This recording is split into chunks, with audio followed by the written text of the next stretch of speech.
السلام عليكم ورحمة الله وبركاته. إن الحمد لله نحمده ونستعينه ونستهديه ونستغفره، ونعوذ بالله من شرور أنفسنا وسيئات أعمالنا.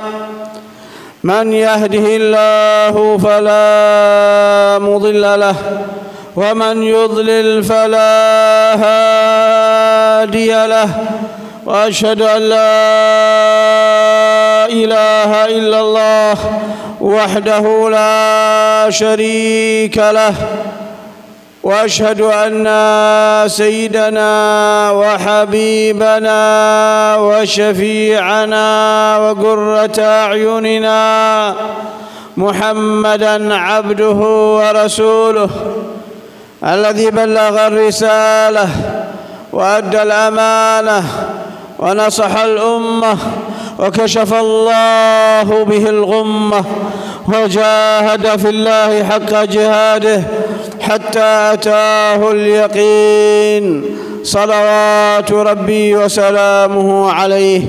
اللهم صل وسلم على سيدنا محمد كما صليت على إبراهيم وعلى آل إبراهيم، وبارك اللهم على محمد وعلى آل محمد كما باركت على إبراهيم وعلى آل إبراهيم في العالمين إنك حميد مجيد. أما بعد، فيا عباد الله، فإني أوصيكم أولا ونفسي بتقوى الله. يا أيها الذين آمنوا اتقوا الله حق تقاته ولا تموتن إلا وأنتم مسلمون. ومن اتقى الله عاش في بلاد الله آمنا، وسار في بلاد الله قويا. ومن اتقى الله ومن ضيع التقوى وأهمل أمرها تغشته في العقبى فنون الندامة. أيها المسلمون، إن التقوى هي امتثال أوامر الله واجتناب نواهيه. عباد الله، يقول الله سبحانه وتعالى: إن عدة الشهور عند الله 12 في كتاب الله يوم خلق السماوات والأرض منها 4 حرم، ذلك الدين القيم فلا تظلموا فيهن أنفسكم. أيها المسلمون، إن شهركم هذا شهر رجب، شهر عظمه الله، شهر كرمه وشرفه الله، وشهر كان عظيما عند ربنا سبحانه وتعالى. فينبغي للمؤمن أن إذا دخل عليه شهر رجب يعرف أن هذا شهر من الأشهر الحرم، ويعرف أن الأعمال فيه مضاعفة، وأن السيئات وأن الذنوب أيضا مضاعفة. أيها المسلمون، شهر كان السلف الصالح إذا دخل يكثرون من الدعوة النبوية: اللهم بارك لنا في رجب وشعبان وبلغنا رمضان، وأعنا فيه على الصيام والقيام، واحفظنا فيه من الآثام، أي رمضان.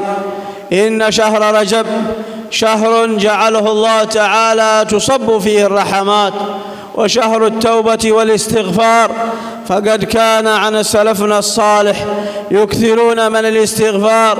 ومن هذه الصيغة في الاستغفار: رب اغفر لي وارحمني وتب علي، رب اغفر لي وارحمني وتب علي. يتهيئون لملاقاة موسم الغفران والعتق من النيران، أي شهر رمضان.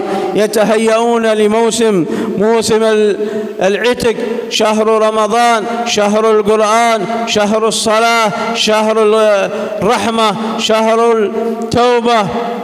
أيها العباد، ولا سيما أن شهركم هذا شهر رجب حدثت حادثة عظيمة لنبينا محمد صلى الله عليه وسلم، تكاد عنده صلى الله عليه وسلم من أفضل ليالي عمره عليه الصلاة والسلام، حيث أسري به من بيت الحرام إلى بيت المقدس إلى سدرة المنتهى، أعرج به عليه الصلاة والسلام. ولقد رأى من آيات ربه الكبرى، رأى عليه الصلاة والسلام الجنة ومن فيها ومن يتنعم فيها، ورأى النار وأهلها ومن هو يعذب فيها، ورأى من آيات ربه الكبرى حتى افترض الله عليه الخمس الصلوات. في الأمر الأول كانت 50 صلاة حتى خففها ربنا سبحانه وتعالى بسؤال نبينا محمد صلى الله عليه وسلم بواسطة سيدنا موسى عليه السلام: ارجع يا محمد واسأل ربك التخفيف فإن أمتك لا تطيق ذلك. قد عاش نبي الله موسى في بني إسرائيل وكانوا أطول أعماراً، ولكنهم لا يتحملون مثل هذه العبادات، وأمة النبي محمد أقل أعماراً، فقال إن أمتك لا تطيق ذلك. ارجع واسأله التخفيف، ولا يزال يسأل ربه التخفيف وهو يخفف عنه ويحط عنه، حتى قال: استحييت من ربي فقال: يا محمد قد جعلناها 5 في العمل ولها الأجر 50. الصلاة الواحدة ب10 صلوات. الإنسان يحافظ على هذه الصلاة التي هي عماد الدين، التي هي صلته بربه سبحانه وتعالى، ولا خير ولا بركة في من يضيع الصلاة أو يترك الصلاة أو يتهاون بالصلاة. الصلاة عماد الدين. رأى النبي صلى الله عليه وسلم ليلة أسري به بأقوام ترضخ رؤوسهم بالحجارة، كلما رضخت عادت كما كانت، فقال: من هؤلاء يا جبريل؟ قال: هؤلاء الذين تتثاقل رؤوسهم عن الصلاة. عباد الله، إن لم نهتم بهذا الأمر، هذه الصلاة التي لما أراد الله تعالى أن يفترضها استدعى نبينا محمد صلى الله عليه وسلم، ولم تفرض في الأرض إلا فيما فوق 7 سماوات. كل الأحكام وكل الواجبات وكل الفروض فرضت في الأرض إلا الصلاة، فرضها الله فوق 7 سماوات. أيها المسلمون، عظموا ما عظم الله وحقروا ما حقر الله، ومن يعظم شعائر الله فإنها من تقوى القلوب. تعظيمنا لشهر رجب من تعظيم شعائر الله، تعظيمنا لحادثة الإسراء والمعراج من تعظيمنا لشعائر الله، من المناسبات الدينية التي نحتفل بها ونعتز بها ونحييها. فإذا أقبلت ليلة 27 من رجب، أي ليلة 27 من رجب، ينبغي للمؤمنون أن يحتفوا ويجتمعوا على الصلاة والذكر للنبي محمد صلى الله عليه وسلم، واستذكار ما حدث في هذه الحادثة العظيمة. يحيون هذه الليلة ويطعمون الطعام ويتصدقون ويصلون الأرحام. هذا هو ديننا، هذه هي هويتنا، هذه هي عقيدتنا. إن حادثة الإسراء والمعراج من أشهر حوادث تاريخنا الإسلامي، وقد روى البخاري من طريق الزهري عن الزهري أنها ليلة 27 من رجب على أصح الأقوال. وينبغي لنا أن نفعل الخير في هذا الشهر وفي هذه الليلة ونتغانم أوقاتنا ويأتي علينا شهر شعبان. قال عنه النبي صلى الله عليه وسلم: ذاك شهر يغفل عنه الناس، أي أن الناس كانوا في عهد النبي صلى الله عليه وسلم يشتغلون ويجتهدون في رجب وفي رمضان، ولكن شعبان قد يقل اجتهادهم، فكان عليه الصلاة والسلام يكثر من صيام شعبان، يكثر من صيام شعبان. قال: ذاك شهر بين رجب ورمضان يغفل عنه كثير من الناس. أيها المسلمون، بارك اللهم لنا في رجب وشعبان، وبلغنا رمضان، وأعنا فيه على الصيام والقيام برحمتك يا أرحم الراحمين. هذا والله يقول: وبقوله يهتدي المهتدون. فإذا قرأت القرآن فاستعذ بالله من الشيطان الرجيم. أعوذ بالله من الشيطان الرجيم. بسم الله الرحمن الرحيم. سبحان الذي أسرى بعبده ليلا من المسجد الحرام إلى المسجد الأقصى الذي باركنا حوله لنريه من آياتنا إنه هو السميع البصير. بارك الله لي ولكم في القرآن العظيم، ونفعني وإياكم بما فيه من الآيات والذكر الحكيم. أقول قولي هذا وأستغفر الله العظيم لي ولكم فاستغفروه إنه هو الغفور الرحيم.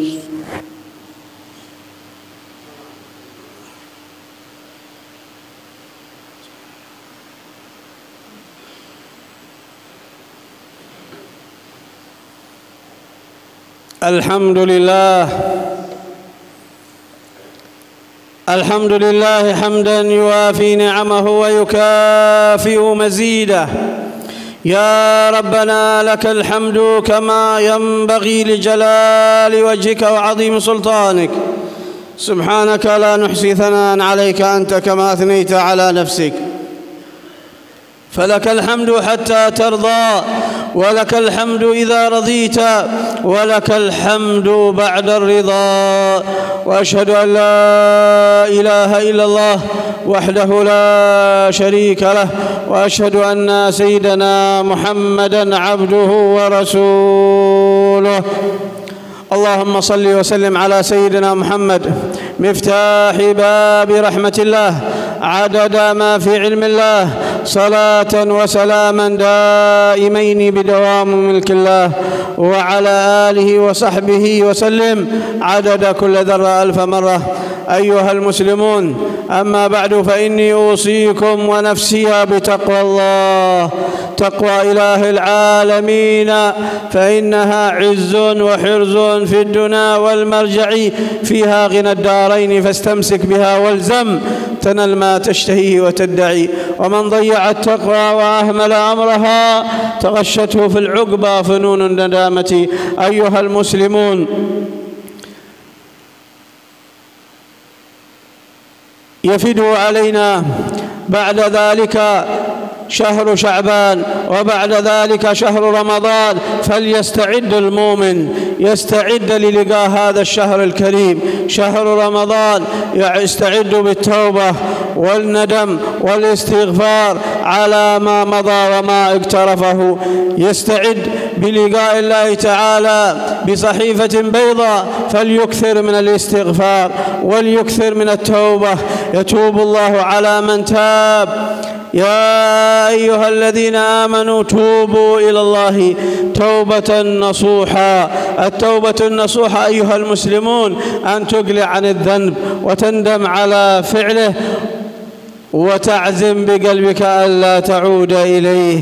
أيها المسلمون، هيئوا قلوبكم، هيئوا أرواحكم للقاء الموسم العظيم موسم رمضان، ونتهيأ في ليالي هذه الشهور إلى بالتوبة الصادقة. هذا والله سبحانه وتعالى أمركم بأمر ابتدأ فيه بنفسه، فقال سبحانه وتعالى: إن الله وملائكته يصلون على النبي يا أيها الذين آمنوا صلوا عليه وسلموا تسليما. اللهم صل وسلم على إمام الموحدين وعلم المهتدين وقائد الغر المحجلين سيدنا ومولانا محمد. اللهم صل على سيدنا محمد وعلى آل سيدنا محمد كما صليت على إبراهيم وعلى آل إبراهيم في العالمين إنك حميد مجيد. اللهم اجعلنا بكتابك منتفعين ولسنة رسولك متبعين وعلى طاعتك مجتمعين برحمتك يا أرحم الراحمين. اللهم اصلحنا وأصلح من في صلاح الإسلام والمسلمين، ولا تهلكنا وأهلك من في هلاك صلاح الإسلام والمسلمين. اللهم أصلح الإمام والأئمة والراعي والرعية وألف بين قلوبهم في الخير وادفع شر بعضهم عن بعض. اللهم اغفر للمؤمنين والمؤمنات والمسلمين والمسلمات الأحياء منهم والأموات إنك قريب مجيب الدعوات وقاضي الحاجات وغافر الذنوب والخطيئات يا أرحم الراحمين. اللهم ارفع وادفع واصرف عنا وعن المسلمين الأذى والجور والقحط والغلا والأمراض والأسقام والآفات والأوبئة من بلاد إندونيسيا خاصة ومن بلاد المسلمين عامة يا أرحم الراحمين. اللهم اصلحنا وأصلح من في صلاح الإسلام والمسلمين، ولا تهلكنا وأهلك من في هلاك صلاح الإسلام والمسلمين. اللهم ربنا لا تؤاخذنا إن نسينا وأخطأنا، ربنا ولا تحمل علينا أصرا كما حملته على الذين من قبلنا، ربنا ولا تحملنا ما لا طاقة لنا به، واعف عنا واغفر لنا وارحمنا أنت مولانا فانصرنا على القوم الكافرين. ربنا لا تزغ قلوبنا بعد إذ هديتنا وهب لنا من لدنك رحمة إنك أنت الوهاب. ربنا ظلمنا أنفسنا وإن لم تغفر لنا وترحمنا لنكونن من الخاسرين. ربنا آتنا في الدنيا حسنة وفي الآخرة حسنة وقنا عذاب النار. إن عباد الله إن الله يأمر بثلاث وينهى عن ثلاث.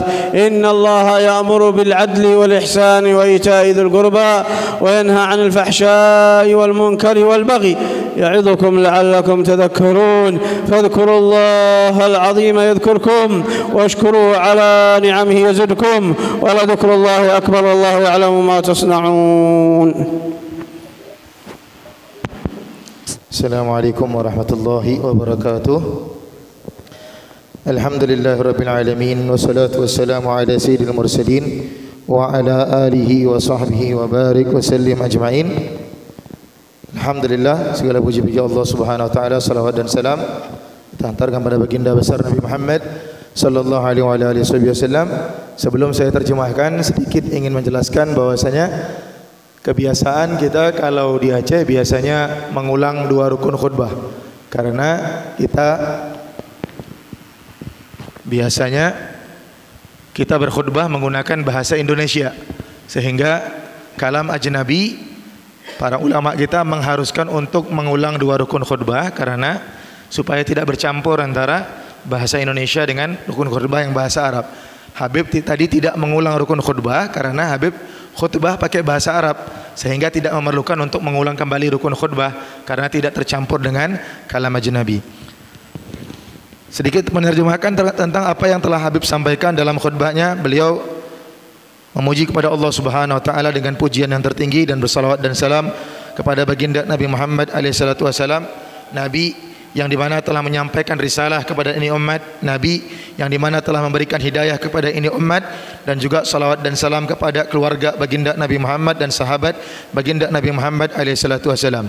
Kemudian beliau menyampaikan wasiat ketakwaan kepada Allah Subhanahu wa taala, ya ayyuhalladzina amanu ittaqullaha haqqa tuqatih, agar kita bertakwa kepada Allah Subhanahu wa taala dengan takwa yang sesungguhnya, yang dimana setiap ketaatan kepada Allah Subhanahu wa taala, orang-orang yang menaati daripada perintahnya Allah Subhanahu wa taala akan mendapatkan kebahagiaan dunia wal akhirat. Dan begitu pula orang-orang yang melakukan maksiat, menolak untuk bertakwa kepada Allah Subhanahu wa taala, akan mendapatkan hukuman dalam dunia juga di akhirat. Maka takwa adalah bentuk daripada seseorang menaati perintahnya Allah dan menjauhi daripada larangan-larangannya Allah Subhanahu wa taala. Kemudian beliau menyampaikan bahwasanya dalam satu ayat Allah Subhanahu wa taala berfirman, inda iddatasyhur indallah 12 syahran, bahwasanya sesungguhnya Allah Subhanahu wa taala memiliki 12 bilangan bulan daripada sejak penciptaannya langit dan bumi.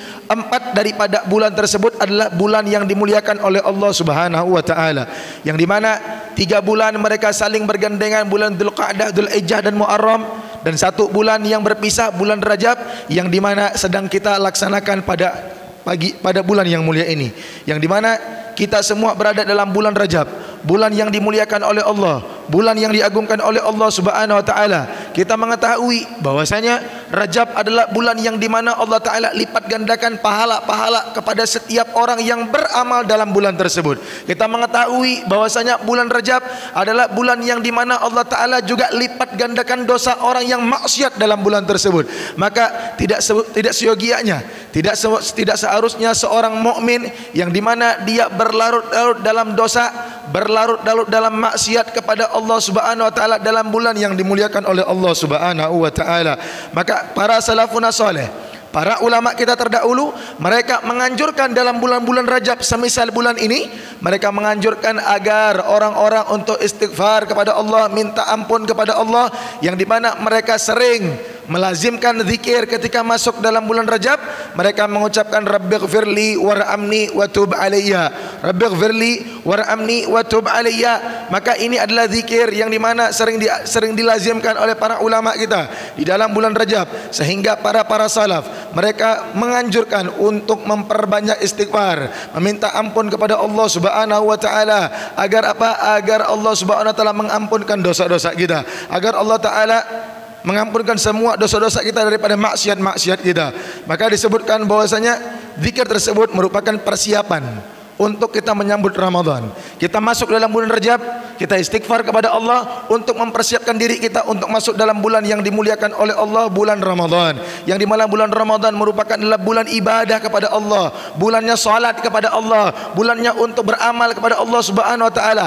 Apalagi dalam bulan semisal bulan Rajab ini ada amalan yang di mana diturunkan oleh Allah Subhanahu wa taala di dalam bulan Rajab, yakni amalan salat, yang di mana baginda Nabi Muhammad alaihi salatu wasallam berlaku kepada baginda Nabi Muhammad alaihi salatu wasallam adalah perilaku Isra wal Mi'raj. Berlaku kepada beliau adalah Isra wal Mi'raj, perjalanan daripada baginda Nabi Muhammad alaihi salatu wasallam daripada Masjidil Aqsa kepada Masjidil Haram sampai ke Sidratul Muntaha. Baginda Nabi Muhammad alaihi salatu wasallam beliau melewati syurga dan melihat orang-orang yang mendapatkan kenikmatan dalam syurga tersebut. Baginda Nabi Muhammad alaihi salatu wasallam masuk melewati ke dalam daripada neraka, dan baginda Nabi Muhammad alaihi salatu wasallam menyaksikan orang-orang yang mendapatkan azab daripada neraka tersebut, daripada peristiwa Isra dan Mi'raj. Baginda Rasul alaihi salatu wasallam mendapatkan perintah solat yang begitu mulia daripada Allah. Hadiah daripada Allah yang termulia untuk baginda Nabi Muhammad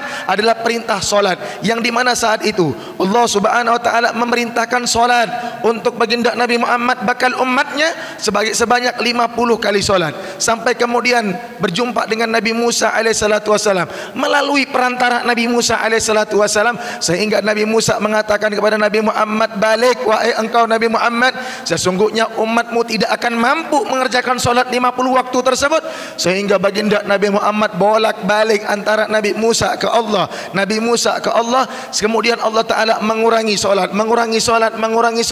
sampai tinggallah 5 waktu solat, dan baginda Nabi Muhammad merasa malu untuk kembali lagi kepada Allah Subhanahu wa taala untuk meminta keringanan tersebut, sehingga diwajibkan untuk umat muslimin wal muslimat solat dalam sehari semalam 5 waktu, yang dimana memiliki pahala sebanyak 50 waktu yang sebagaimana Allah Ta'ala wajibkan di awal-awal tadi. Maka orang-orang yang disebutkan bahwasanya solat yang diturunkan oleh Allah Subhanahu wa taala merupakan tiang agama, imaduddin, tiang agama, maka tidak segianya orang meninggalkan solat, tidak segianya orang menyia-nyiakan solat, tidak segianya orang-orang kemudian meninggalkan perintah daripada Allah, karena solat merupakan pandangan daripada Allah Subhanahu wa taala. Karena solat adalah pandangan rahmat yang begitu luar biasa daripada Allah Subhanahu wa taala.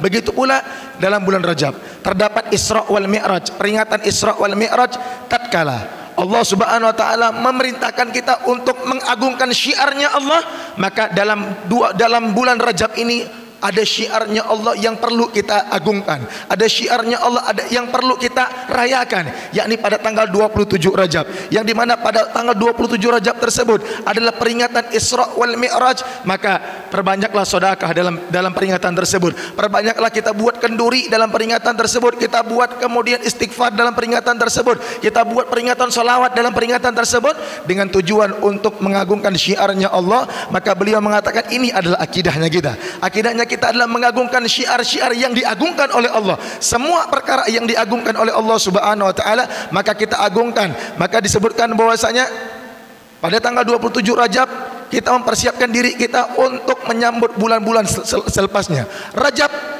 27 Rajab, Isra wal Mi'raj kita rayakan untuk apa?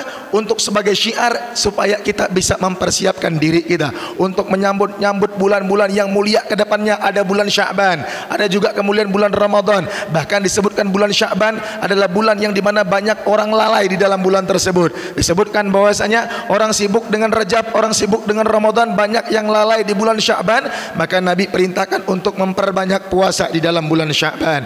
Kemudian Al-Habib Abdurrahman ibn Husain Al-Habsyi beliau melanjutkan kemudian dengan khutbah keduanya, yang dimana beliau menyebutkan bahwasanya bagaimana bulan Rajab yang dimuliakan oleh Allah atau bulan Sya'ban yang dimuliakan oleh Allah Subhanahu wa taala adalah tujuan kita.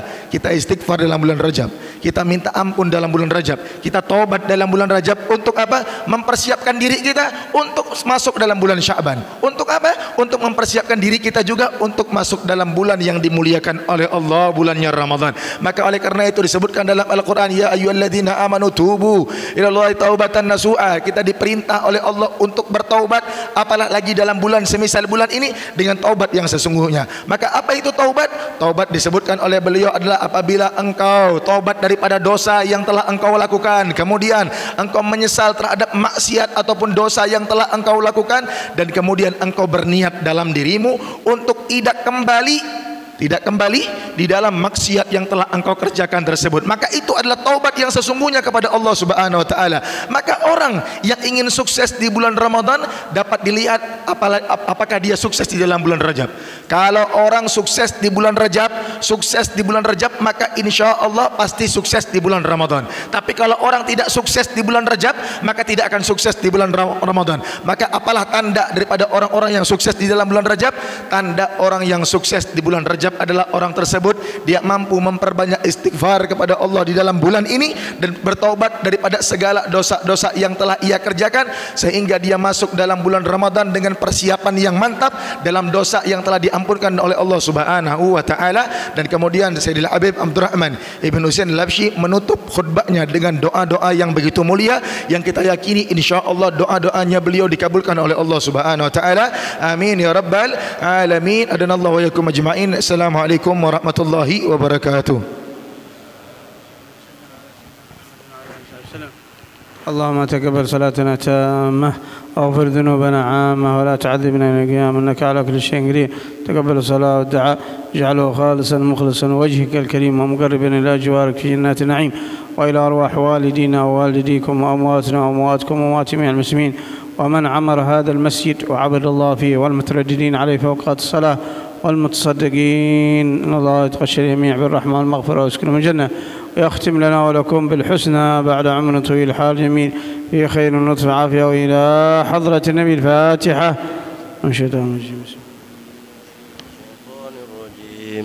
بسم الله الرحمن الرحيم. الحمد لله رب العالمين الرحمن الرحيم مالك يوم الدين إياك نعبد وإياك نستعين اهدنا الصراط المستقيم صراط الذين أنعمت عليهم غير المغضوب عليهم ولا الضالين آمين. صلى الله على محمد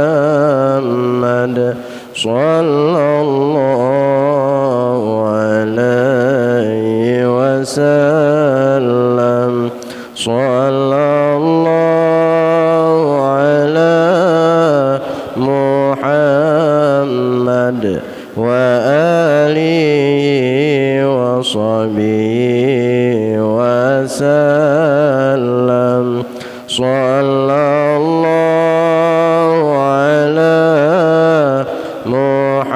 محمد يا ربي صل عليه وسلم